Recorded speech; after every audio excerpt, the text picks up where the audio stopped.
Her resident was unfairly accused by her HOA president of having a noisy dog. When she discovered the real barking sounds were coming from her accuser's own apartment, her world turned upside down. Dark secrets came to light, revealing a conspiracy no one could have imagined. A story of justice, perseverance, and redemption that will touch your heart. Subscribe, leave a like, and comment telling us which city you're watching from. Have you ever just wanted to strangle someone? No, seriously. Have you ever felt that rage that makes your blood boil and has you imagining 1,000 ways to toss a person out the window? Well, my dears, that was me. I, who was always known as the peacemaker of 302, the woman who bakes cookies for the neighbors and helps carry groceries for the elderly, almost became a criminal because of an HOA president playing Sherlock Holmes with a diploma she clearly won in a county fair raffle. Let me tell you this story properly, because the whole thing is so absurd it sounds like the plot of a cheesy daytime soap opera. You know, the really dramatic ones? I've lived in this condo complex in Austin for over 10 years. I know everyone. Greet the doorman by name. Sort my recycling properly and even used to water Mrs. Davis's plants when she traveled to visit her grandkids. A saint, right? At least that's what everyone thought until I decided to adopt Thor. Thor, my loves, is the calmest dog to ever walk on 4 paws in this world. A caramel-colored mutt. Yes, the very same kind that pops up in all those internet memes your grandkids show you on their phones. The little guy is so chill that sometimes I have to check if he's still breathing. I swear to God, it's no exaggeration. Thor sleeps more than my Aunt Gertrude after Sunday dinner, and believe me, she used to nap with a bowl of pudding balanced on her stomach.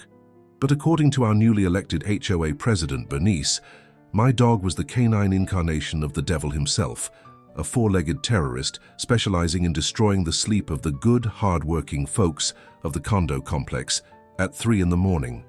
And so it was that on a random Wednesday, while I was whipping up some warm biscuits for an afternoon snack, because a Texan worth her salt can't go a day without some kind of baked good, I heard those 3 knocks on the door that changed everything. I opened the door, hands still dusted with flour, and came face to face with her. Bernice, 62 years old, hair dyed a red so vibrant you could probably see it in the dark, glasses hanging from one of those chains you only see in period dramas, and a face like she'd just sucked on a rotten lemon. Beside her stood the previous president, Arthur, a gentleman who had always treated me well, but who now looked like a trained puppy following Bernice everywhere. "Miss Susan," she began, her voice like an old-timey undertaker announcing a funeral. "We have a formal notice for you." A formal notice. It sounded like I'd committed a federal crime, for crying out loud. I took the paper with my flour-dusted hands, leaving little fingerprints on the edge of the document, which made Bernice wrinkle, her nose as if I'd smeared something nasty on her paperwork. "Residents are complaining about constant barking from your dog, especially during the early morning hours," she recited, as if reading the very notice already in my hand.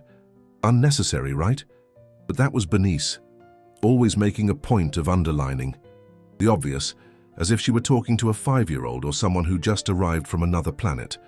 I glanced at Thor, who at that exact moment was sprawled on the couch, snoring so loudly he sounded like a little train engine. A real public menace, as you can see. "Bernice," I started, trying to keep calm. "There must be some mistake. Thor hardly ever barks, and when he does, it's only during the day when someone rings the doorbell." She adjusted her glasses with that irritating gesture of someone who knows better than everyone else and said, "We have received multiple complaints, Miss Susan. Are you perhaps awake all night long to ensure your dog doesn't bark while you sleep?" I felt my face flush.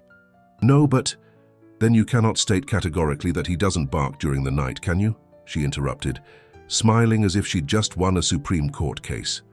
In that moment, my friends, I understood the concept of seeing red.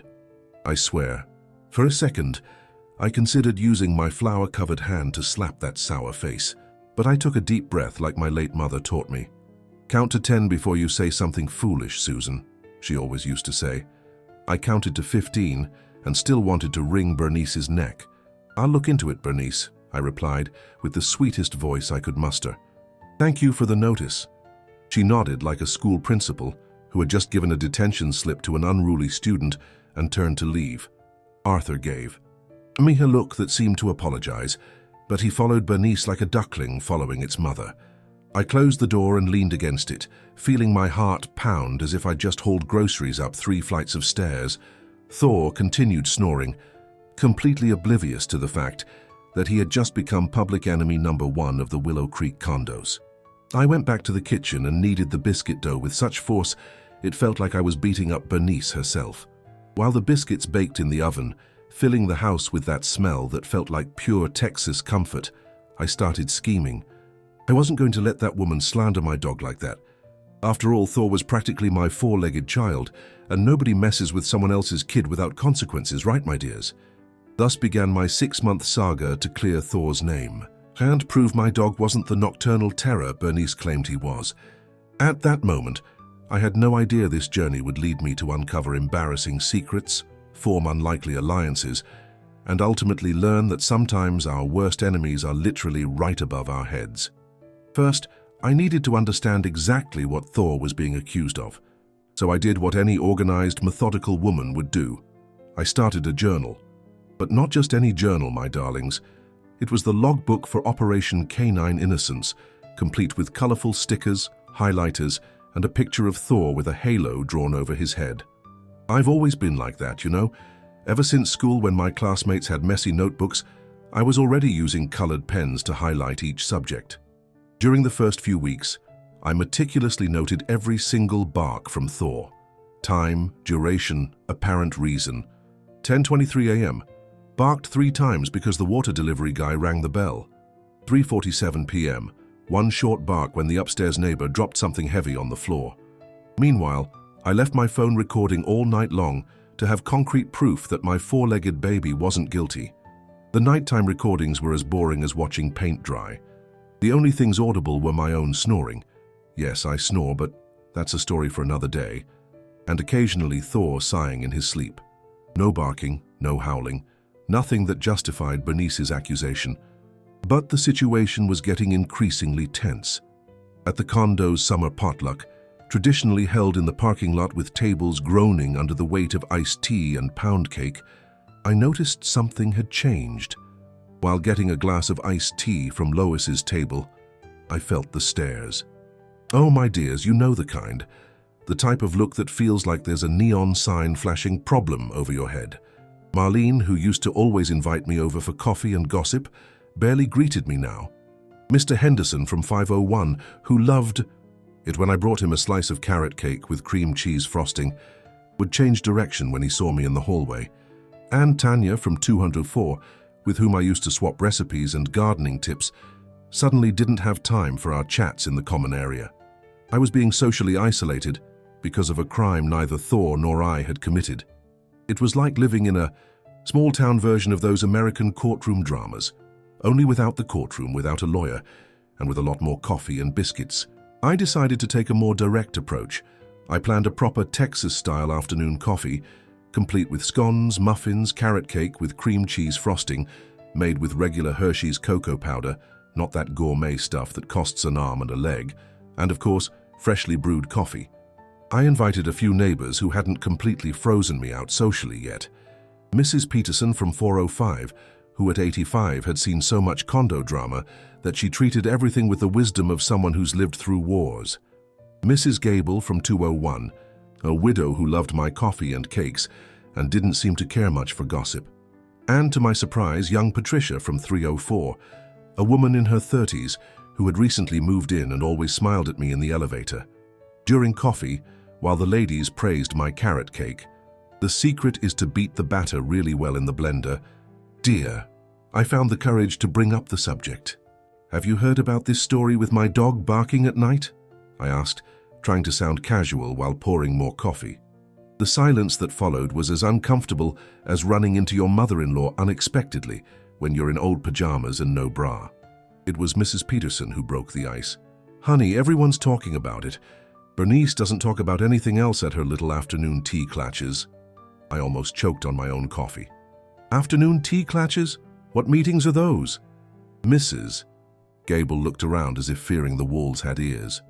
Bernice started having weekly meetings in her apartment, only for special guests, she explained, making air quotes around special guests. She serves those dreadful little English tea biscuits that taste like cardboard and badmouths everyone in the building. Patricia, who had been quiet until then, spoke up. "I was invited to one of those meetings last week," she said, with an expression like she'd eaten something spoiled. "I left with a headache, it's just complaining. Susan's dog that barks, Mrs. Davis's plant that's encroaching on the common area, Mr. Gerald's grandson who skateboards in the hallway." Mrs. Peterson let out a raspy laugh. "In my day, we settled things face to face, not by holding little gossip sessions." I seized the opportunity to ask, "Have any of you actually heard Thor barking at night? Be honest with me." The three looked at each other, and it was Mrs. Gable who answered, "I've never heard a thing, honey. And believe me, I have insomnia. I stay up late watching old movie reruns." Patricia agreed. "I live right next door and I've never heard him, actually." She lowered her voice. "Bernice also complained about the noise from my washing machine, said I was using it outside the permitted hours, but that's a lie. I only do laundry on Saturday mornings."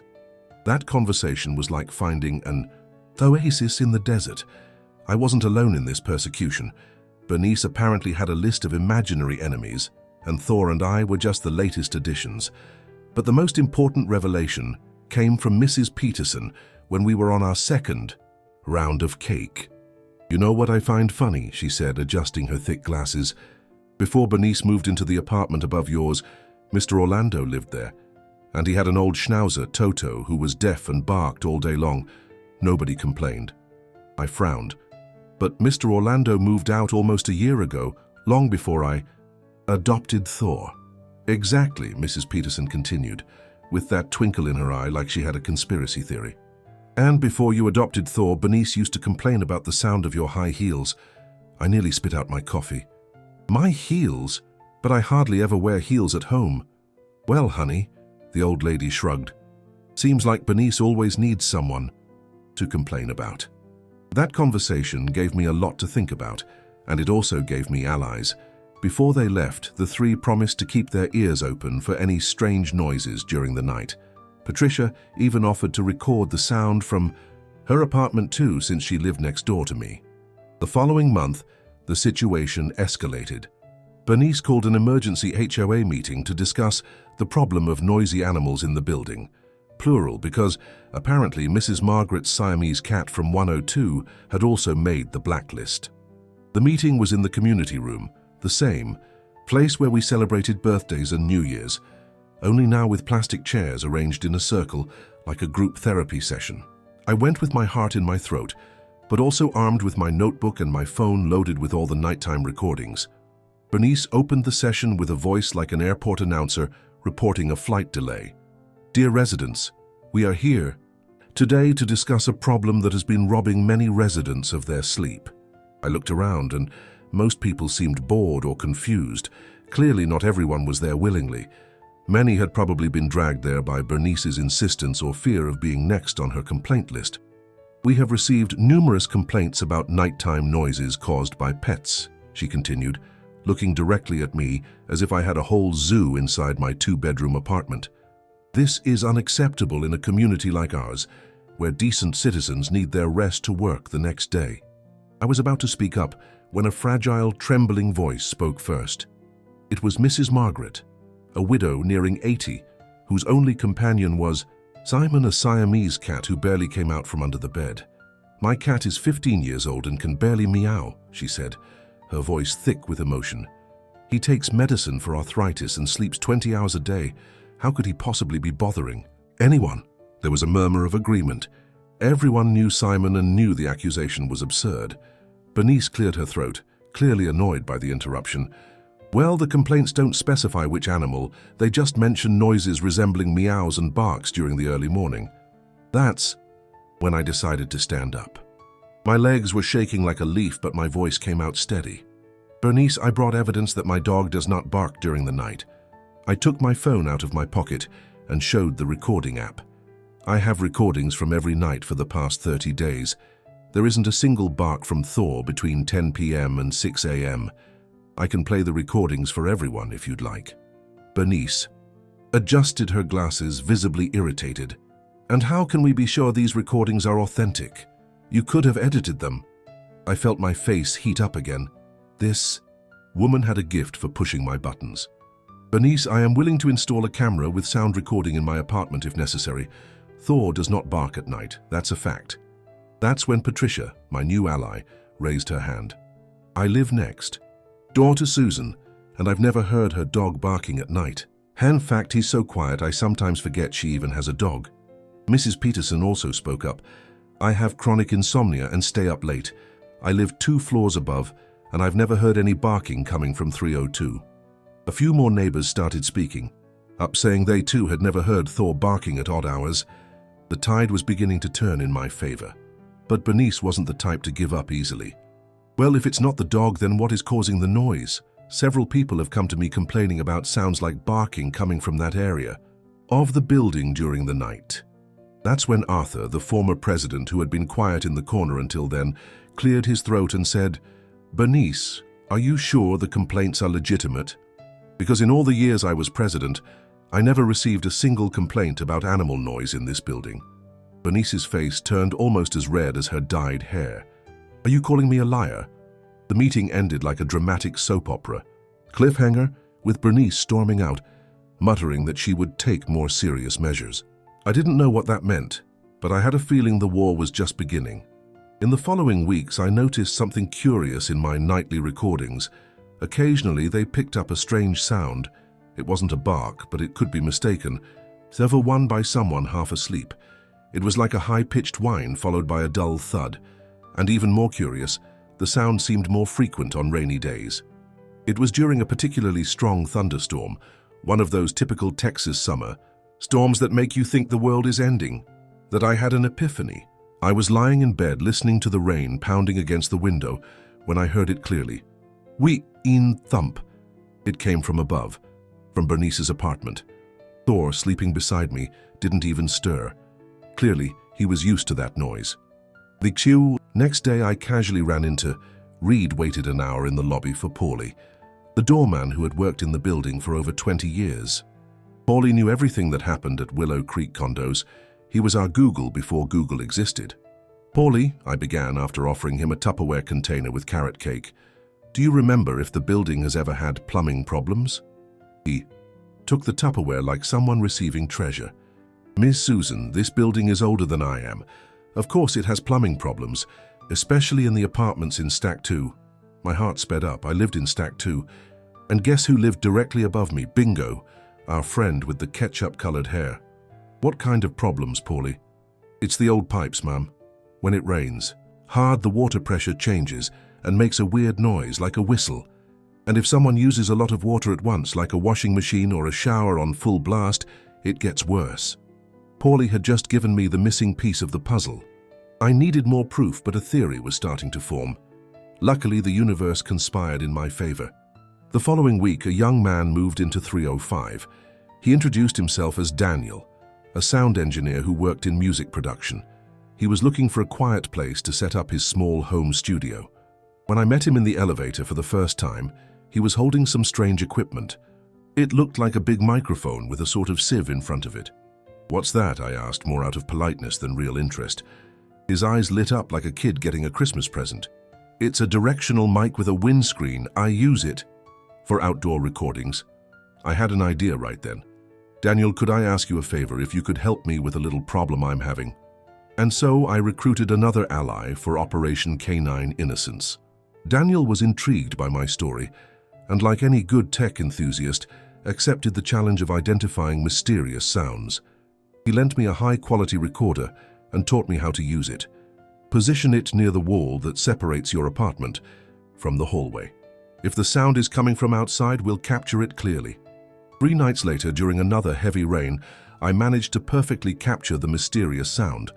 I took the recording to Daniel the next day, excited like a schoolgirl bringing home a good report card. He connected the recorder to his computer and analyzed the sound waves with complicated software. After a few minutes of hmms and interestings, he turned to me with a victorious expression. "It's not a dog," he declared. "It's 100% a mechanical noise. Based on the frequency and pattern, I bet it's old. Plumbing combined with some appliance that uses water under pressure." Bingo, my theory was being confirmed. Like a washing machine, I asked. Daniel nodded. Exactly. And judging by the recording times, between midnight and 5 a.m., someone is doing laundry at very odd hours. I remembered Bernice complaining about Patricia's washing machine. Could she be projecting her own guilt? I needed professional help. Luckily, one of my former students, oh, did I forget to mention I'm a retired high school math teacher, had graduated with a degree in plumbing engineering and worked in building maintenance. I called Michael, who was happy to help when I explained the situation. Ms. Sider, he said, he still called me by my old nickname, that building where you live is from the 70s, right? They have a plumbing system that would be considered prehistoric today.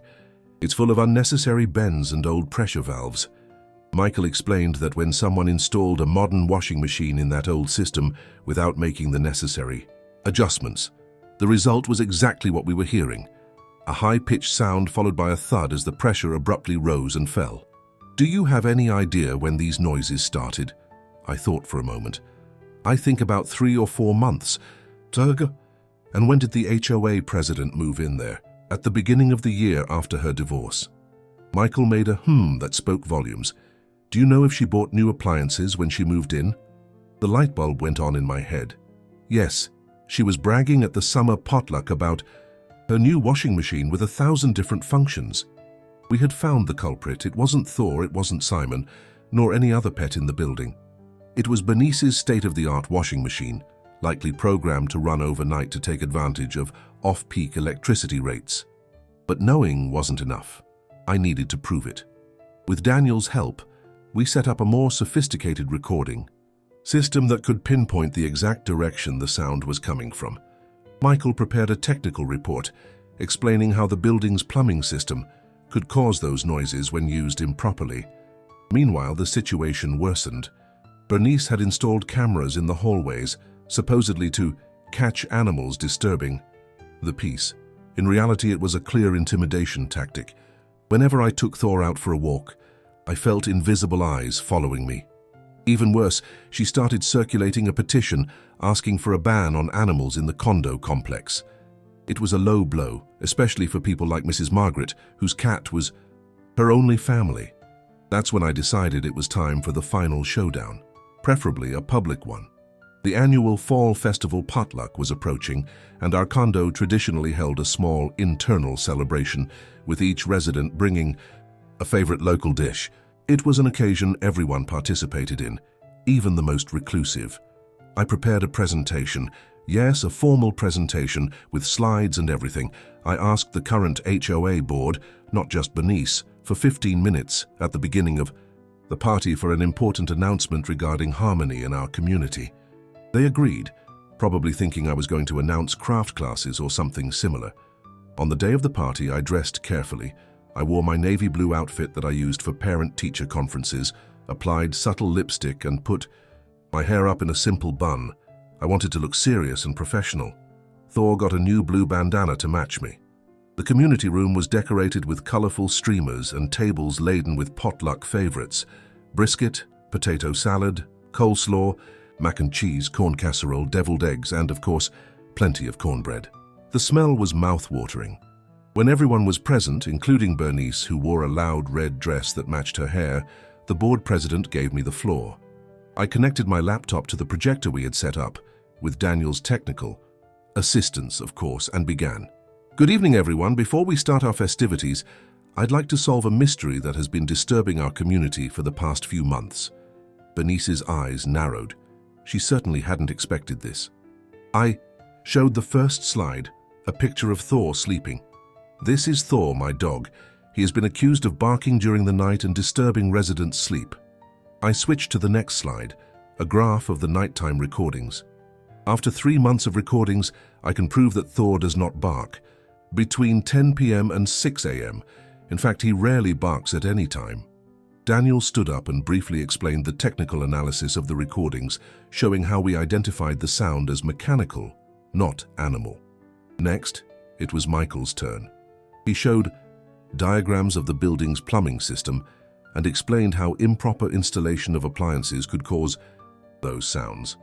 The noise that has been mistaken for barking actually comes from a washing machine improperly connected to the building's old plumbing. And this machine is located precisely in apartment 402. All eyes turned to Bernice, whose face now perfectly matched her hair and dress. "That's impossible," she exclaimed, standing up. "This is absurd. A conspiracy to defame me." And then what I can only call divine intervention occurred. At that exact moment, we clearly heard whine thump. The noise came from upstairs, from Bernice's apartment. The kiwi-ID silence that followed was deafening. Everyone stared at Bernice, who looked like she'd seen a ghost. "Is your washing machine running, Bernice?" I asked, in the sweetest voice I could manage. She opened her mouth, closed it, opened it again, like a fish out of water. Finally, shoulders slumped, she admitted, "I programmed it to start at 7 p.m. to take advantage of the off-peak rates." What followed was a mixture of nervous laughter, murmurs of indignation, and expressions of relief. Mrs. Margaret, in particular, looked ready to dance with joy knowing her Simon was officially exonerated. Bernice, completely disarmed, tried one last desperate move. "But even so, we can't have animals barking and bothering people during the day." Mrs. Peterson, with all the wisdom of her 85 years, replied, "Honey, we live in a community. A little noise is part of life. If you want absolute silence, go live in a cave out in the woods." It was the final blow. Bernice, defeated, fled a room in tears, leaving behind a plate of untouched meatballs. The party continued, now with an even greater sense of celebration. I was the hero of the moment, receiving pats on the back and compliments on my persistence. Thor, the great exonerated one, received treats from all sides and was having the time of his life. But while everyone celebrated, I felt a weight in my heart. I hadn't wanted to humiliate Bernice, just prove my dog's innocence. I decided that, after the dust settled, I would talk to her privately. 3 days later, armed with a plate of still-warm cornbread and a friendly expression, I knocked on the door of 402. Bernice answered, looking like she hadn't slept in days. Without makeup and with her hair carelessly tied back, she looked like a different person. "May I come in?" I asked gently. She hesitated for a moment, but nodded and opened the door wider. The apartment was a mess of half-unpacked boxes and disorganized objects, even after months of living there. In the laundry area, the infamous washing machine was unplugged with a note taped to it, "Do not use." "I brought cornbread," I said, holding up the plate. "I thought maybe we could talk." We sat in the small living room with cups of coffee, hand slices of cornbread. For a few minutes we ate in awkward silence. "Why did you pick on my dog so much?" I finally asked. Bernice sighed deeply. "I don't know," she admitted. "I guess I needed someone to blame for my poor sleep." Slowly, her story came out. After 30 years of marriage, her husband had left her for a younger woman. The divorce had been messy, and she ended up with the apartment in our building, which they used to rent out for extra income. She was alone for the first time in her adult life, burdened with debt, insomnia, and bitterness. When I heard those strange noises, I hadn't slept properly in weeks. "It was easy to blame your dog," she confessed. "And once I started, it was hard to back down." The washing machine had been bought on installments, one of the few indulgences she'd allowed herself after the divorce. She programmed it to run at night to save on the electricity bill, having no idea the noise it caused in the apartments below.